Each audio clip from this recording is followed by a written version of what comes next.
cuando los equipos de rescate encontraron a Mateo al borde de un acantilado que todos creían insuperable, no podían explicar cómo había sobrevivido. Perdido durante días en la implacable selva de las brumas, sin comida y con la fe destrozada por la reciente muerte de su esposa, su historia desafió toda lógica. Él aseguró que no estaba solo. Afirmó que una presencia celestial, una luz milagrosa de la Virgen María, le había mostrado el camino en la oscuridad. Pero, ¿fue realmente un milagro lo que lo salvó? ¿O fueron las alucinaciones de un hombre quebrado que luchaba desesperadamente por encontrar una razón para vivir? Lo que descubrirán en los próximos minutos podría cambiar su percepción sobre la fe, el dolor y los misterios que se esconden en el límite de la resistencia humana. No se pierdan ni un segundo de este viaje emocional. Quédense hasta el final, denle me gusta a este video y si son nuevos en el canal, suscríbanse y activen la campanita para no perderse ninguna de nuestras historias. El aire en Valle de las Almas pesaba con el aroma a incienso y cera derretida. La procesión anual en honor a la patrona del pueblo avanzaba con una lentitud sagrada por las calles empedradas, un río de fe silenciosa que serpenteaba entre las casas de piedra. Mateo estaba allí, de pie junto a un viejo muro de contención, pero su alma estaba a kilómetros de distancia. Para él, los murmullos de los rezos y el tintineo de las medallas no eran más que un ruido sordo, un recordatorio cruel de un cielo que había permanecido en silencio cuando más había gritado. Su esposa Elena amaba este día.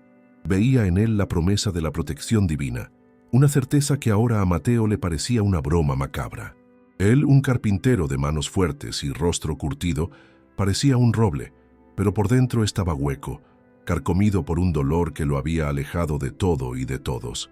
Isabel, la hermana de Elena, se abrió paso entre la multitud, con la mirada fija en él. Llevaba el mismo chal que Elena solía usar en las procesiones, un detalle que se clavó en el pecho de Mateo como un puñal helado. «Mateo, no deberías estar solo», le dijo en voz baja, su tono una mezcla de ruego y preocupación. «Elena querría verte rezando con nosotros, buscando consuelo». Mateo ni siquiera se giró para mirarla. Sus ojos estaban fijos en la estatua de la Virgen que se balanceaba sobre los hombros de los devotos. «¿Consuelo?», espetó con una amargura que hizo retroceder a Isabel. «El mismo consuelo que recibió ella. Déjame en paz. Vuestras oraciones y vuestras estatuas ya no significan nada para mí». Sus palabras fueron cortantes, un muro invisible que la apartó con una fuerza que ella no pudo contrarrestar. El padre Gabriel, cuyo rostro era un mapa de arrugas amables forjadas por décadas de escuchar confesiones, se acercó a Mateo con pasos lentos. No intentó ofrecerle consuelo fácil. «El dolor es un lugar solitario, Mateo», dijo, su voz profunda como el tañido de una vieja campana. Pero Elena nunca caminó sola. Su fe era su bastón. No la deshonres abandonando el tuyo. Mateo soltó una risa seca desprovista de alegría. «Padre, con todo respeto, su fe la llevó a un ataúd. Recé más que nunca. Todo el pueblo rezó. ¿Y para qué? Para que Dios me demostrara que no escucha, o, peor aún, que no le importa. Guarde sus sermones para quienes aún creen en cuentos de hadas». Se dio la vuelta, dándole la espalda no solo al sacerdote, sino a la mismísima institución que una vez había sido su refugio espiritual. El murmullo de la letanía se intensificó, envolviendo a Mateo como una mortaja. Cada ruega por nosotros era una espina clavada en su corazón. La imagen de la Virgen, con su rostro de pena pintada, le pareció una burla a su propio sufrimiento. Asfixiado, sintió que las paredes invisibles de su duelo se cerraban sobre él. Sin pensarlo más, se abrió paso bruscamente entre la gente, ignorando las miradas de sorpresa y los murmullos de desaprobación. Dejó atrás las calles adoquinadas y el olor a incienso. Su única dirección era hacia arriba, hacia la imponente selva de las brumas, una masa oscura que prometía un olvido que el pueblo no podía ofrecerle.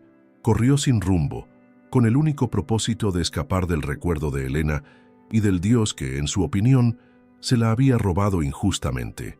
El sendero de tierra se desvaneció rápidamente, engullido por una alfombra de hojas húmedas y raíces retorcidas. A medida que Mateo se adentraba en la selva de las brumas, el mundo exterior se extinguía. El eco de las campanas fue reemplazado por un silencio profundo, casi catedralicio, roto únicamente por el crujido de las ramas bajo sus pies. Árboles gigantescos, con troncos como pilares de una antigua catedral, se alzaban hacia un cielo que apenas se vislumbraba. La luz se filtraba en haces débiles y danzantes, iluminando motas de polvo en el aire quieto. Por un momento Mateo sintió un alivio abrumador. Aquí no había miradas de lástima ni susurros de consuelo, solo la indiferencia cruda y honesta de la naturaleza. Era un santuario para su rabia, un lugar donde podía odiar a Dios en paz, sin ser juzgado. Caminó durante horas sin seguir ningún rastro, impulsado por una energía febril que comenzó a menguar con el descenso del sol. La ira inicial se disipó, dejando tras de sí un vacío helado y una fatiga que le pesaba en los huesos. Se detuvo junto a un arroyo y el sonido del agua le trajo un recuerdo punzante. Elena riendo mientras chapoteaba en el río durante una de sus excursiones, con una corona de flores silvestres en el pelo. «Aquí es donde Dios pinta, Mateo», le había dicho. La memoria fue un golpe físico, un recordatorio de la alegría que había perdido para siempre. Miró a su alrededor y el bosque ya no parecía un refugio, sino una trampa. Las sombras se alargaban, deformando los árboles en siluetas monstruosas. Por primera vez, un escalofrío de un miedo distinto al de su duelo recorrió su espalda. La oscuridad cayó sobre la selva no como un manto, sino como un golpe. Con ella llegó un frío húmedo y penetrante que se le coló por la ropa hasta calarle los huesos. Mateo, que había salido de casa solo con una camisa delgada, temblaba incontrolablemente. El hambre, antes una molestia lejana, se convirtió en un dolor agudo en su estómago vacío. Cada crujido en la maleza, cada ulular de un búho en la lejanía, disparaba una oleada de adrenalina en sus venas. Se acurrucó bajo las raíces de un árbol gigantesco, intentando protegerse del viento, pero el suelo helado le robaba el calor sin piedad. La arrogancia de su huida se había desmoronado por completo, dejando al descubierto a un hombre frágil y aterrorizado. Allí, en la negrura absoluta, comprendió que no solo había escapado del pueblo, sino que se había adentrado de lleno en su propia tumba. En Valle de las Almas, la última vela de la procesión se había extinguido, pero una nueva inquietud comenzaba a encenderse. Isabel buscó a Mateo en su taller y luego en su casa vacía. La puerta estaba abierta, la cena sin tocar. Corrió a la parroquia, donde el padre Gabriel también comenzaba a preocuparse. «No ha vuelto», dijo Isabel con la voz quebrada por el pánico. «Se fue hacia el bosque». La mención de la selva de las brumas heló la sangre del anciano sacerdote. Pronto, la noticia se extendió por el pueblo. Unos hombres se organizaron con linternas para una búsqueda preliminar, pero solo el viento les devolvía el eco. Alguien recordó las viejas leyendas, los peregrinos perdidos en la niebla. Se hizo la llamada al cuartel de la Guardia Civil. La angustia se apoderó de la pequeña comunidad. El amanecer llegó como una mancha gris y helada en el cielo. Mateo se despertó con el cuerpo entumecido y la garganta tan seca que sentía como si hubiera tragado polvo. El dolor emocional de la noche anterior había sido suplantado por una necesidad mucho más primitiva y urgente: la sed. Se puso en pie con dificultad, sus músculos protestando con cada movimiento. El bosque, que de noche había sido un ente amenazador, de día se revelaba como un laberinto indiferente de verdes y marrones. Se movía sin rumbo, lamiéndose los labios agrietados, con la mente fija en un único pensamiento: agua. Cada hoja que goteaba rocío era una falsa promesa, cada lecho de arroyo seco, una burla. La desesperación comenzó a arañar su cordura. El Dios al que había maldecido ahora era ignorado por una deidad más inmediata y tiránica. Mientras tropezaba entre los helechos, su mente febril lo transportó lejos del bosque, a la esterilidad de una habitación de hospital. Vio a Elena pálida sobre las sábanas blancas, pero con una luz en los ojos que desafiaba a la muerte. Ella tomó su mano, sus dedos fríos pero con una fuerza sorprendente. «Prométemelo, Mateo», susurró, su voz un hilo de aliento. «Prométeme que no te enfadarás con él, que seguirás rezando a la Virgen. Ella te cuidará». Le entregó su pequeña medalla de plata. Él asintió, ahogado por las lágrimas. dispuesto a prometer cualquier cosa para aliviar su sufrimiento. «Te lo prometo, mi amor», mintió. El recuerdo de esa promesa rota le quemaba ahora más que la sed, un sacrilegio personal que añadía una capa de culpa insoportable a su ya pesado calvario. Al pie de la selva se había establecido un puesto de mando improvisado. El capitán de la Guardia Civil, un hombre de rostro adusto y hombros anchos, tenía un mapa topográfico extendido sobre el capó de su vehículo. A su alrededor, guardias con chalecos reflectantes y voluntarios del pueblo escuchaban sus órdenes. «No lleva equipo, ni agua, ni ropa de abrigo», dijo el capitán, su voz grave y directa sin espacio para falsas esperanzas. «La temperatura bajó a 2 grados anoche. La niebla entrará al amanecer. Tenemos un máximo de 48 horas antes de que esto pase de ser un rescate a una recuperación de un cuerpo». Los perros de rastreo ladraban, impacientes. El capitán representaba la lógica y la razón, un contrapunto terrenal a la batalla invisible que se libraba a solo unos kilómetros en el corazón de la selva. Mateo se derrumbó al pie de un roble, con el cuerpo temblando y la mente nublada por la deshidratación. La energía lo había abandonado. Golpeó el suelo con el puño, un gesto fútil de rabia. «¿Es esto lo que querías?», gritó al cielo silencioso. «¿Estás satisfecho?». Las lágrimas de frustración surcaron su rostro sucio. Se resignó a cerrar los ojos esperando el fin, cuando una extraña luminiscencia llamó su atención. No era el sol, era una suave luz azulada, casi etérea, que parecía flotar a pocos metros sobre un sendero de animales casi invisible. Parpadeó, creyendo que era una alucinación de su cerebro exhausto. Pero la luz persistía, pulsando suavemente. Sin nada que perder, y movido por un último instinto, se levantó con esfuerzo y comenzó a caminar hacia ella, dudando de su propia cordura. El sendero era estrecho y empinado, y en su estado normal, Mateo nunca se habría arriesgado. Pero la luz azulada danzaba delante de él, un faro hipnótico en la penumbra del bosque. La seguía sin pensar, concentrado en no perderla de vista. Después de una caminata que pareció una eternidad, la luz parpadeó y se desvaneció, dejándolo frente a una pequeña gruta de rocas cubiertas de musgo. Y allí, brotando de la piedra como un milagro líquido, había un manantial de agua cristalina. Se arrodilló con las manos temblorosas y bebió con desesperación. El agua estaba increíblemente fría y pura. Sintió cómo la vida regresaba a su cuerpo con cada sorbo. Se quedó allí, con el rostro empapado, mirando el manantial. ¿Pura suerte? ¿Una coincidencia imposible? Por primera vez una grieta apareció en el muro de su cinismo. El sabor del agua fresca lo arrastró a otro recuerdo, uno mucho más amargo. Fue la tarde después del funeral de Elena. El silencio de la casa era un grito ensordecedor. Lleno de una rabia impotente, vació sus bolsillos y encontró la pequeña medalla de plata de la Virgen, el símbolo de la fe inquebrantable de Elena, la protectora que la había abandonado.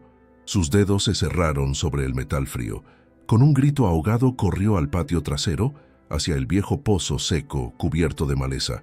Sin dudarlo, arrojó la medalla a la oscuridad, escuchando el leve tintineo metálico cuando golpeó el fondo.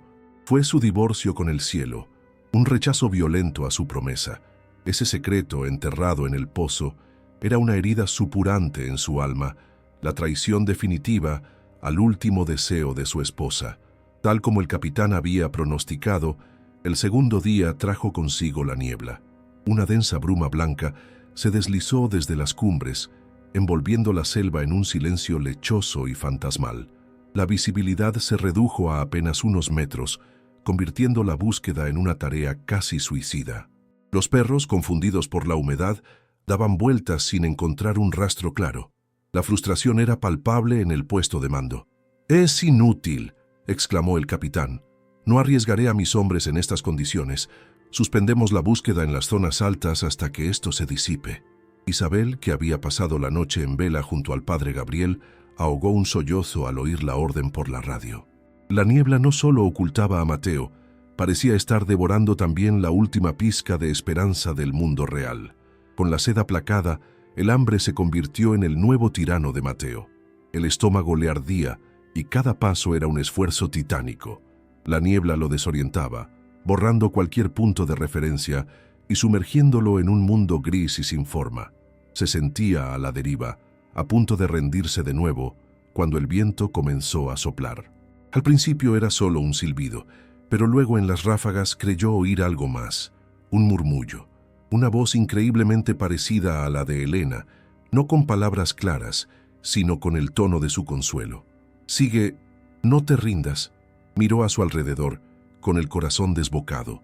No había nadie. ¿Era el viento? ¿Su mente fabricando el sonido que más necesitaba oír? No importaba. Se aferró a ese susurro como un náufrago a una tabla y siguió caminando. El susurro del viento lo guió por una ladera rocosa, un terreno que sus instintos le decían que evitara. A cada paso, luchaba contra la voz de la razón que le gritaba que estaba siguiendo fantasmas. Estaba a punto de darse por vencido, convencido de su propia locura cuando vio un destello de color entre la niebla. En un pequeño claro, protegido por un saliente de roca, crecía un arbusto cargado de bayas silvestres, oscuras y jugosas. Se abalanzó sobre ellas, metiéndoselas en la boca sin cuidado. El jugo dulce y ácido una explosión de vida en su paladar. Mientras comía, el carpintero práctico en él buscaba una explicación lógica. El viento arrastra semillas, los pájaros las esparcen, pero el escéptico se debilitaba. La luz, el agua, ahora la comida, la cadena de coincidencias era cada vez más difícil de ignorar. Con el estómago parcialmente lleno y un atisbo de fuerza renovada, Mateo se sentó a descansar sobre una roca cubierta de musgo, contemplando la niebla que se arremolinaba a su alrededor. Fue entonces cuando lo vio. De entre los velos de la bruma emergió, como una aparición, un ciervo blanco. No era un albino de ojos rosados, sino de un blanco puro y sobrenatural, con una cornamenta majestuosa y unos ojos oscuros que parecían contener la sabiduría del bosque. El animal se detuvo a unos 20 metros, observándolo sin miedo. El tiempo pareció detenerse. En la mirada del ciervo, Mateo no sintió juicio ni amenaza, sino una calma profunda y una extraña sensación de reconocimiento. Tras un largo instante, el ciervo giró la cabeza, indicando un camino a su derecha y comenzó a andar lentamente, invitándolo a seguirlo. Sin dudarlo, Mateo se puso en pie y siguió al ciervo blanco. Su escepticismo se había rendido ante la abrumadora evidencia de lo inexplicable. El animal se movía con una gracia sobrenatural, abriéndose paso a través de la densa maleza y la niebla, como si no fueran más que un velo. Lo guió por senderos que Mateo nunca habría encontrado, bordeando barrancos peligrosos y atravesando arroyos helados con una seguridad pasmosa.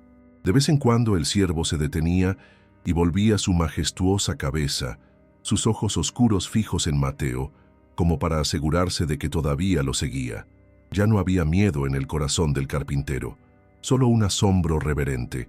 Se sentía como un peregrino en una tierra sagrada, guiado por un espíritu guardián, y por primera vez en muchos meses, la soledad absoluta no le pesaba. Abajo, en el valle, la niebla comenzó a retroceder, dejando un paisaje húmedo y sombrío. El capitán reunió a su equipo. Era el inicio del tercer día. «Escuchen», dijo con voz firme pero cargada de pesar. «Las probabilidades de encontrarlo con vida son ahora mínimas. Continuaremos con los protocolos de búsqueda, pero prepárense para lo peor. Concéntrense en las zonas de barrancos y cursos de agua». Sus palabras cayeron como una losa sobre los voluntarios. En un rincón, Isabel escuchaba la radio, con el rostro pálido y los ojos hinchados por el llanto. El padre Gabriel rezaba en voz baja, pasando las cuentas de su rosario. La lógica del mundo real, con sus estadísticas de supervivencia y sus limitaciones, estaba declarando a Mateo perdido. La esperanza se había convertido en una cuestión de fe ciega. Mientras seguía al ciervo, el agotamiento físico había operado una extraña alquimia en su espíritu. La rabia que lo consumía se había evaporado, dejando una quietud, una vulnerabilidad casi infantil. Ya no había espacio para el odio, solo para el cansancio y un incipiente asombro. En ese estado de vaciado interior le asaltó un nuevo recuerdo de Elena, no de su enfermedad, sino de un día de verano. Él estaba en su taller, cubierto de serrín, y ella entró con un vaso de agua, su sonrisa más brillante que el sol que se colaba por la ventana. Recordó el olor a madera y el sonido de su risa. Comprendió que la fe de Elena no era una huida, sino la fuente de su inmensa capacidad para la alegría. Por primera vez, no sintió dolor al recordarla, sino una profunda nostalgia por esa luz. El capitán, a pesar de su pesimismo oficial, se negaba a rendirse. Desplegó de nuevo el mapa y llamó a uno de los voluntarios más ancianos del pueblo, un antiguo pastor que conocía la selva como la palma de su mano. ¿Hay algún lugar que estemos pasando por alto?, preguntó. El anciano, con la piel curtida, dudó. La gente evita el Salto de la Virgen, dijo en voz baja. Es un acantilado peligroso. Las leyendas dicen que allí se aparecen luces, que la señora protege a los de fe. El capitán arqueó una ceja, escéptico ante el folclore, pero un lugar es un lugar. Es una zona de alto riesgo, pero es el único sitio que no hemos cubierto, asintió volviéndose hacia su equipo. Preparen el equipo de escalada, iremos allí. Es nuestra última opción. La caminata terminó de forma abrupta. El ciervo guió a Mateo hasta el borde de un imponente precipicio, una pared de roca que se desplomaba hacia un abismo cubierto de niebla. A lo lejos, muy abajo, pudo distinguir unas luces diminutas y parpadeantes, sin duda el equipo de rescate. El ciervo lo miró una última vez con sus ojos insondables y luego retrocedió y se fundió con la bruma tan silenciosamente como había aparecido. Mateo se quedó solo. Un sentimiento de traición helada lo invadió, borrando el asombro anterior. ¿Había sido todo un engaño? ¿Una alucinación para llevarlo a este callejón sin salida y abandonarlo? La frágil esperanza que había brotado en su interior se hizo añicos. Se sintió más desamparado que nunca, un tonto que había seguido a un fantasma. Se sentó en el borde del abismo, con las piernas colgando en el vacío, y ya no sintió miedo, solo un agotamiento infinito. El frío ya no le importaba. El hambre había desaparecido. Miró hacia el cielo gris y no habló con Dios, sino con ella. «Lo siento, Elena», susurró, y las palabras se las llevó el viento. «Siento haber roto mi promesa. Siento haber estado tan enfadado». Su voz era un murmullo quebrado. «Ya no tengo fuerzas para seguir luchando. Estoy cansado, mi amor. Creo que ya es hora de irme contigo». No era una decisión activa de acabar con su vida, sino una rendición pacífica. Cerró los ojos, preparándose para dejarse llevar por el sueño y el frío, encontrando una extraña paz en la aceptación de su propio final. Justo cuando el frío comenzaba a arrullarlo en un sueño del que sabía que no despertaría, una luz lo cegó. Abrió los ojos de golpe. No era la delicada luminiscencia azul de antes. Esta era una luz blanca y potente, un haz concentrado que cortaba la niebla y se proyectaba sobre la pared del acantilado a su lado. Iluminaba una cornisa estrecha, un saliente de roca apenas lo suficientemente ancho para un pie que serpenteaba hacia abajo en la oscuridad. Era una ruta imposible, invisible segundos antes, un camino que ningún hombre en su sano juicio intentaría. La luz no era una sugerencia, se sentía como una orden, un desafío directo a su rendición. Se quedó sin aliento, el corazón martilleándole en el pecho, arrancado bruscamente de su pacífica resignación por una última y asombrosa llamada a la vida. Como si la aparición de la cornisa no fuera suficiente presión, el cielo pareció decidir que el tiempo de Mateo se había acabado. El viento, que antes susurraba, ahora aullaba con furia azotando su rostro. El cielo gris se tornó de un color plomizo, oscuro y amenazador, y un trueno lejano retumbó en el valle, haciendo vibrar la roca bajo sus manos. Las primeras gotas de una lluvia gélida comenzaron a caer, prometiendo convertir la ya traicionera cornisa en una trampa mortal de piedra resbaladiza. El mensaje era inequívoco. Quedarse allí significaba una muerte segura, ya fuera por el frío o por la tormenta. La misteriosa guía le había ofrecido una salida, pero le exigía actuar en ese mismo instante, en un acto de fe o de absoluta locura. El equipo de escalada de la Guardia Civil llegó a la base del acantilado justo cuando las ráfagas de viento y lluvia barrían el valle. El capitán levantó sus prismáticos recorriendo la inmensa pared de roca mojada. «Imposible», masculló, bajando los binoculares con un gesto de derrota. Nadie podría bajar por aquí sin equipo profesional, y menos de noche o con niebla. Si se cayó, su cuerpo estará destrozado. Si no, no está aquí. A su lado, un joven guardia miraba hacia arriba con temor. Dicen que este lugar está bendecido, mi capitán. El capitán lo miró con dureza. Este lugar es una tumba de granito, agente. Empecemos a rastrear la base, pero no esperen encontrar nada. La lógica y la experiencia daban el caso por cerrado, justo debajo del milagro que estaba a punto de ocurrir. De pie, al borde del precipicio, Mateo sintió que el mundo entero se reducía a ese instante. La cornisa iluminada a un lado, el abismo oscuro al otro, la tormenta rugiendo como un animal furioso. Toda su vida, su amor por Helena, su rabia contra Dios, la promesa rota, el ciervo blanco, todo convergía en una sola elección. Ya no se trataba de lógica contra fe, se trataba de rendirse al dolor o entregarse a lo inexplicable. Pensó en la sonrisa de Helena, en la fuerza tranquila de su devoción.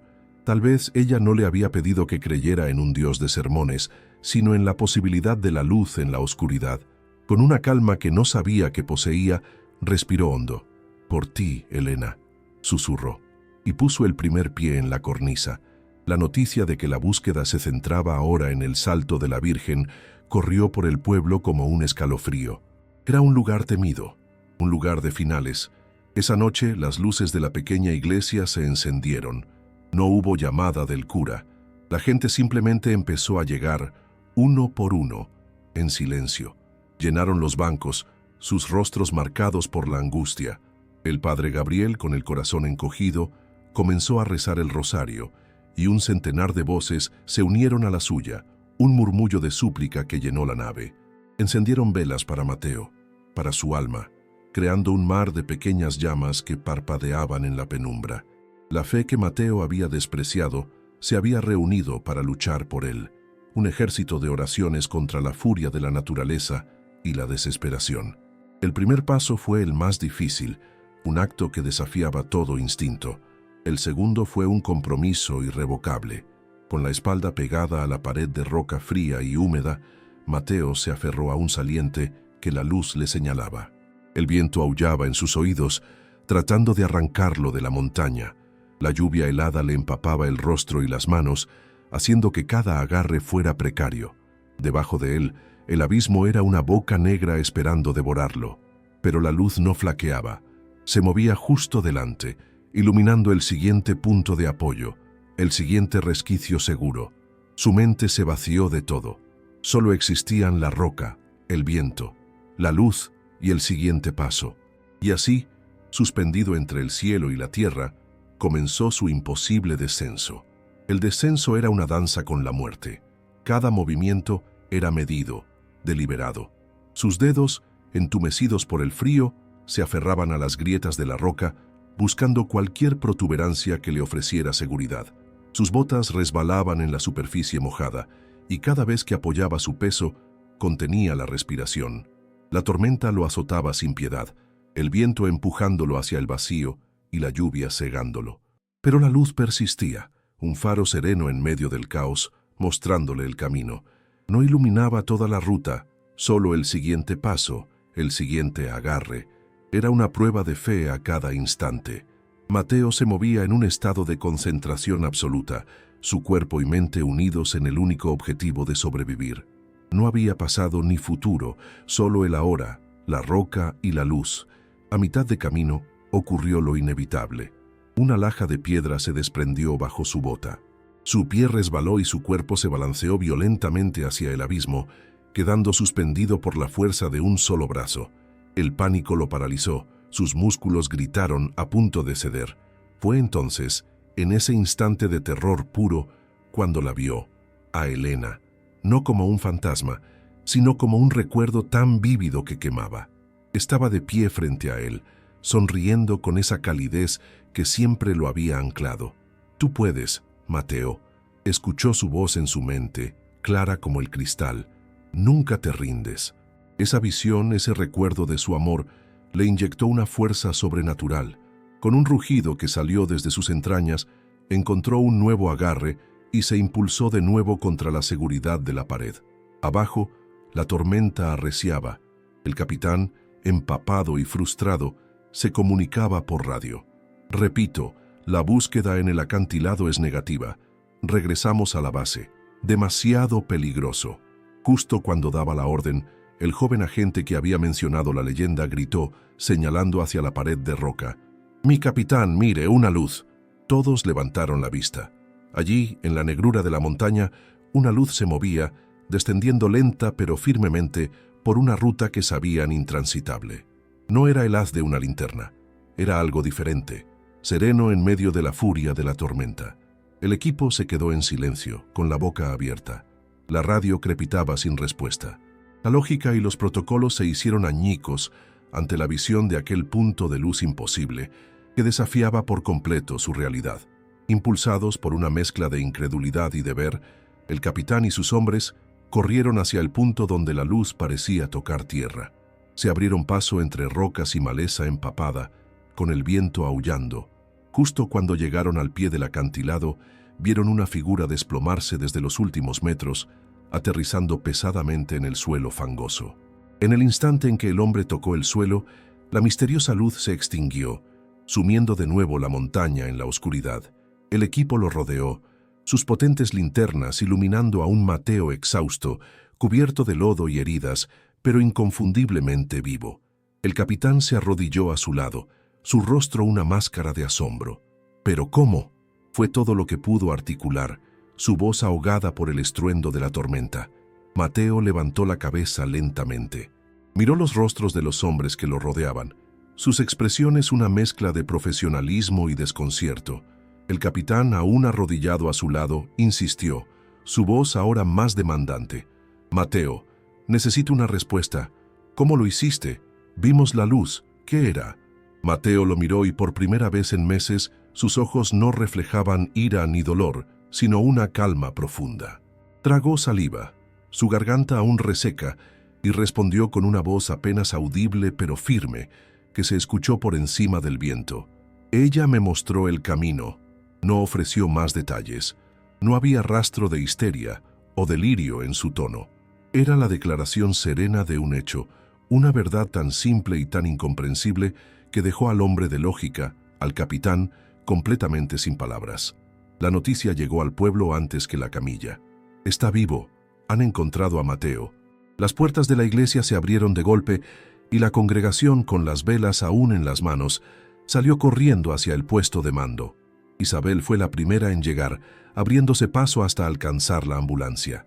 Al ver el rostro de Mateo, sucio y herido pero sereno, rompió a llorar de pura gratitud y le apretó la mano. El padre Gabriel se acercó y al cruzar su mirada con la de Mateo, vio que el hombre que había entrado en el bosque no era el que había salido. La amargura se había ido, reemplazada por algo que no podía descifrar, una paz nacida del sufrimiento extremo. El pueblo celebraba, pero también susurraba, preguntándose qué había ocurrido en la selva de las brumas. En la silenciosa habitación del hospital, con el olor a antiséptico en el aire, Mateo finalmente habló. Isabel estaba sentada a su lado. No le preguntó por el descenso, sino por su corazón. «Estaba tan enfadado, Isa», dijo él, con la voz ronca. «Rompí la promesa que le hice».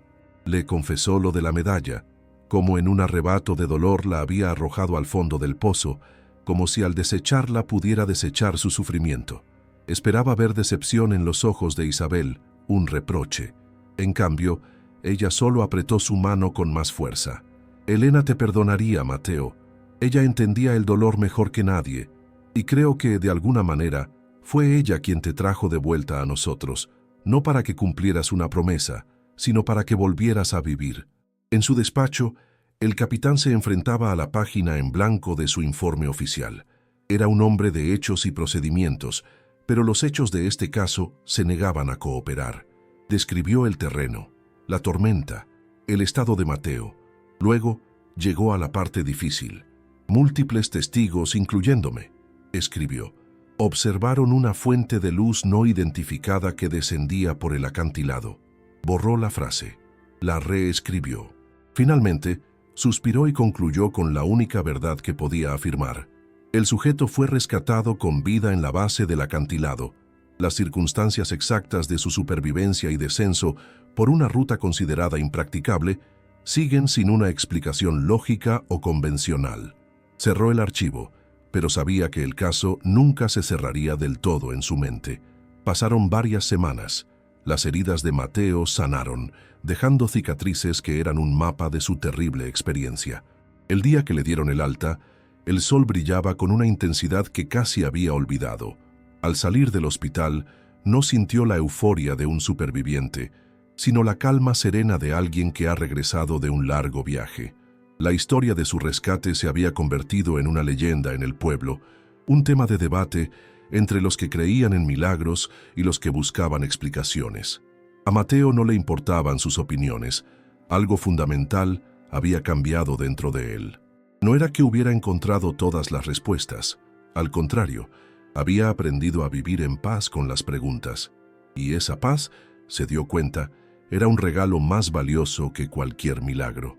Mateo regresó a su taller de carpintería. El olor familiar a serrín y resina lo recibió como un viejo amigo. Antes de su huida, este lugar había sido una tumba para sus recuerdos, cada herramienta un recordatorio de los muebles que había construido para Elena. Ahora se sentía diferente. Había una paz en el trabajo, una meditación en el acto de cepillar la madera, de dar forma a algo útil.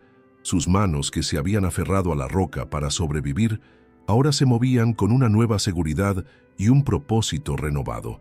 Los vecinos que pasaban lo veían trabajar desde el amanecer hasta el atardecer y notaban el cambio. La furia en su postura había desaparecido, reemplazada por la concentración tranquila de un artesano que ha encontrado de nuevo su centro. Una tarde, después de terminar su jornada, Mateo se dirigió al patio trasero, hacia el pozo seco que había sido testigo de su sacrilegio. Llevaba consigo una larga cuerda con un pequeño imán atado al extremo. Sin prisa, con una paciencia que no poseía antes, bajó la cuerda una y otra vez, escuchando el roce contra las paredes de piedra.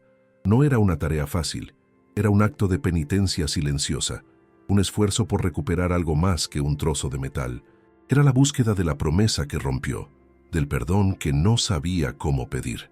Pasó más de una hora, lanzando y recogiendo la cuerda, en una conversación sin palabras con su pasado, su dolor y el recuerdo de su esposa, decidido a sacar su traición a la luz.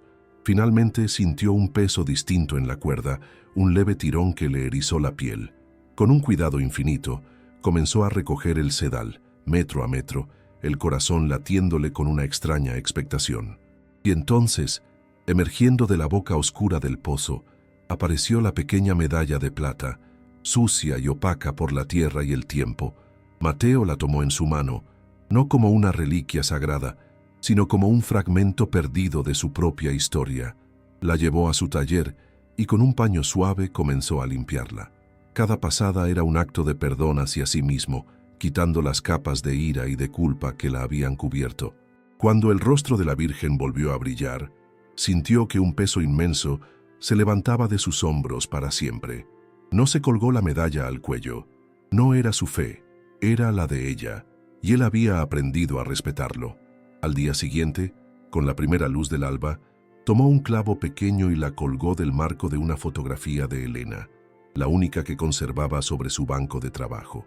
Allí la medalla brillaba suavemente, no como un ídolo de adoración, sino como un guardián silencioso de su memoria, un recordatorio de la luz que lo había guiado en la oscuridad.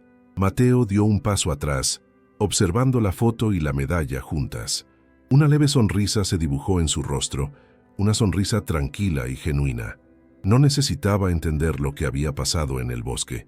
Le bastaba con saber que había encontrado el camino de vuelta a casa y a sí mismo. La historia de Mateo se convirtió en parte de Valle de las Almas, una leyenda susurrada junto al fuego en las noches de invierno. Nadie supo nunca con certeza qué ocurrió en la selva de las brumas. ¿Fue una intervención divina, la Virgen guiando a un hijo perdido de vuelta al redil?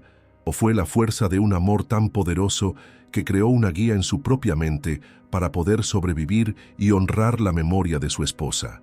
Quizás, al final, la respuesta no importa.